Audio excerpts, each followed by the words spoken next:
ইবন উমর বা ইবন আমর রাদিয়াল্লাহু আনহু থেকে বর্ণিত, তিনি বলেন, নবী সাল্লাল্লাহু আলাইহি ওয়াসাল্লাম এক হাতের আঙুল আর এক হাতের আঙুলে প্রবেশ করান। আসিম ইবনু আলী রহমাতুল্লাহি আলাইহি থেকে বর্ণিত, আসিম মুহাম্মদ রহমাতুল্লাহি আলাইহি বলেন, আমি এ হাদিস আমার পিতা থেকে শুনেছিলাম, কিন্তু আমি তা স্মরণ রাখতে পারিনি। এরপর এ হাদিসটি আমাকে ঠিকভাবে বর্ণনা করেন ওয়াকিদ রহমাতুল্লাহি আলাইহি তার পিতা থেকে।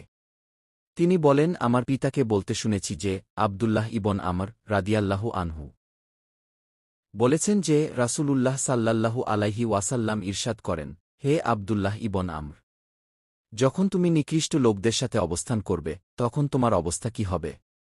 হুমায়দি রহমাতুল্লাহি আলাইহি তার আল জামু বাইনাস শাহিহায়ান গ্রন্থে ইবন উমর রাদিয়াল্লাহু আনহু থেকে বর্ণিত হাদিসে এরূপ বর্ণনা করে, নবী সাল্লাল্লাহু আলাইহি ওয়াসাল্লাম এক হাতের আঙুল আর এক হাতের আঙুলে প্রবেশ করান এবং বলেন, হে আবদুল্লাহ, যখন তুমি নিকৃষ্ট লোকদের মধ্যে অবস্থান করবে, তখন তোমার অবস্থা কি হবে?